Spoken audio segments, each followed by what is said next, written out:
शिक्षा विभाग में लगातार हो रहे फर्जीवाड़े को लेकर सीएम योगी आदित्यनाथ ने कड़े तेवर अख्तियार किए हैं।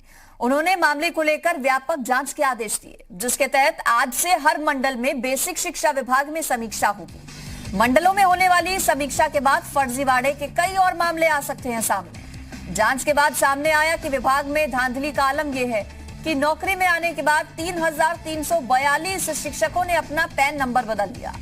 इन सभी की लिस्ट एसटीएफ को सौंप दी गई है। मुख्यमंत्री बेहद सख्त है इस पर और सीएम योगी ने शिक्षा विभाग में फर्जीवाड़े के मामलों की व्यापक जांच के आदेश दिए हैं और यही वजह कि आज से हर मंडल की समीक्षा होगी और भी कई फर्जीवाड़े सामने आ सकते हैं।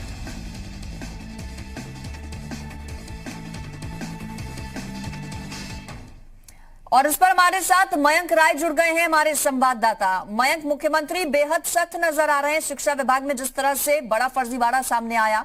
अब हर मंडल स्तर पर जांच इसकी होगी। शुरुआत क्या इसकी आज से, और जब जांच आगे बढ़ेगी तो क्या और बड़े फर्जीवाड़े जो हैं उनका खुलासा होगा?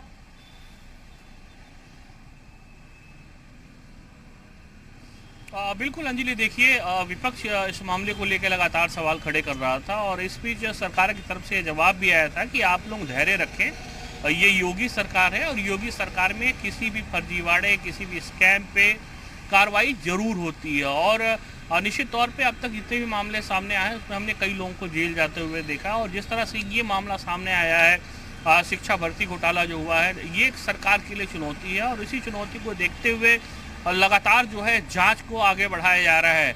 एसटीएफ इसकी जांच कर, इसके साथ इसमें विभागीय जांच भी चल रही है।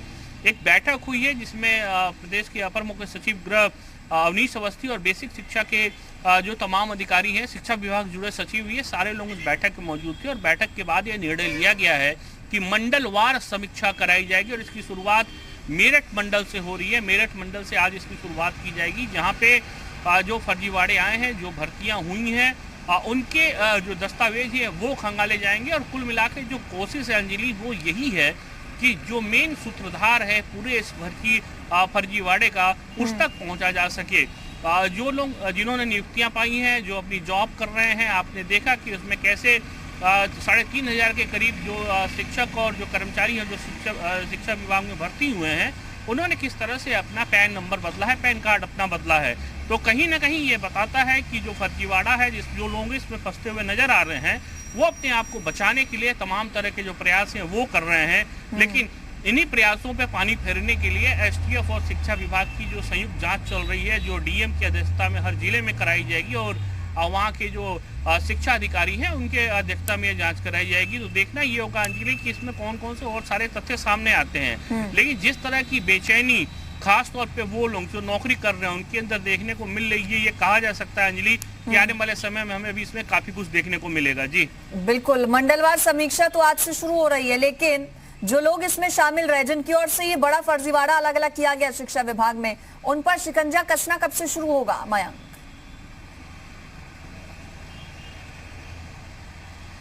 देखिए, शिकंजा कसने की अगर बात है तो निश्चित तौर पे जो कार्रवाई शुरू हुई है उसमें अब तक कई लोगों पे कई लोग जो है एसटीएफ की रडार पे आ चुके हैं और कई लोग जिनके दस्तावेज चेक किए जा रहे हैं, जो विभागीय दस्तावेज चेक किए जा रहे हैं, वो शिक्षा विभाग के रडार पे हैं। और निश्चित तौर पे एक बड़ा फर्जीवाड़ा है, एक बड़ा घोटाला है, इसमें थोड़ा वक्त जरूर लगेगा अंजलि, लेकिन सरकार भी यही चाहती है। जिस तरह से मुख्यमंत्री योगी आदित्यनाथ ने निर्देश दिए हैं, उनका साफ तौर पे यही कहना है कि हर पहलू सामने आना चाहिए और यही वजह है कि अब जो मंडलवार समीक्षा शुरू की गई है, जो 4 जुलाई तक चलेगी, इसको बहुत ही बारीकी के साथ इसका अध्ययन किया जाएगा और जो भी रिपोर्ट जिलेवार आएगी, जो मंडलवार रिपोर्ट आएगी, वो पर डे की रिपोर्ट शासन को देनी है।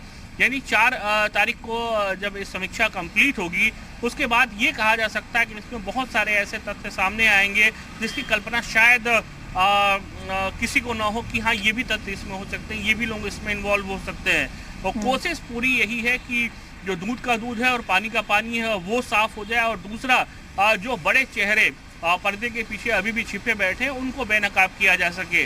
कार्रवाई निश्चित तौर पे हो रही है। जो जिनकी नियुक्तियां हुई हैं, जो जॉब पाए हैं, उनके अंदर कहीं ना कहीं घबराहट है। अगर उन्होंने गलत किया है तो वो घबराहट साफ तौर पे परिलक्षित भी होती है जब आप देखते हैं कि कैसे पैन कार्ड बदले जा रहे हैं। तो अभी ये संख्या महज 3,500 के आसपास है, लेकिन ये जो फर्जीवाड़ा है जो आरोप लग रहे हैं 69,000 भर्तियों का है। तो निश्चित तौर पे एक बहुत बड़ी प्रक्रिया है जांच की, और जांच की आंच कब तक परवान चढ़ेगी ये देखना होगा।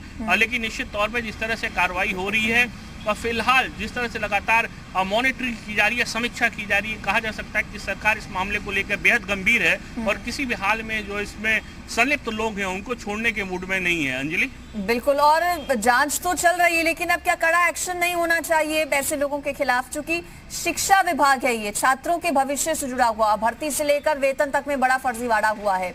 मुख्यमंत्री एकदम साफ सुथरी छवि के, और इस तरह की भ्रष्टाचार की बात हो या फिर इसी तरह की किसी फर्जीवाड़े की, जीरो टॉलरेंस की बात सीएम करते हैं। शिक्षा विभाग में ऐसा फर्जीवाड़ा अगर आता है सामने तो ये आगे जो इमेज है उस पर भी बड़ा इम्पैक्ट डालता है। तो इसमें बड़ा एक्शन और बड़ी कार्रवाई का इंतजार क्या हमें करना होगा माया? हाँ बिल्कुल अंजलि, देखिए 3-3.25 साल का कार्यकाल हुआ है सूबे के मुखिया योगी आदित्यनाथ का, और बहुत ही बेदाग छवि है मुख्यमंत्री योगी आदित्यनाथ की।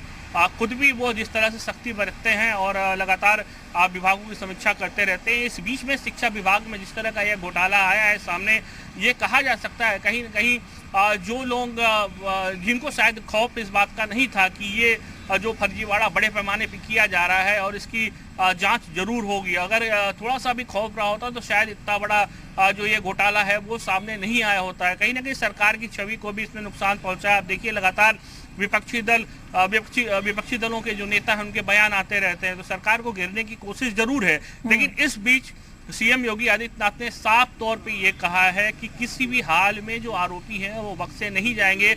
हमें देखने को मिलेगा आने वाले समय में जो कार्रवाई होगी, निश्चित तौर पे जिस सतर्कता के साथ और जिस गहनता के साथ इस मामले की जांच की जा रही है, ये कहा जा सकता है अंजलि कि आने वाले समय में बड़ा एक्शन हमें जरूर देखने को मिलेगा।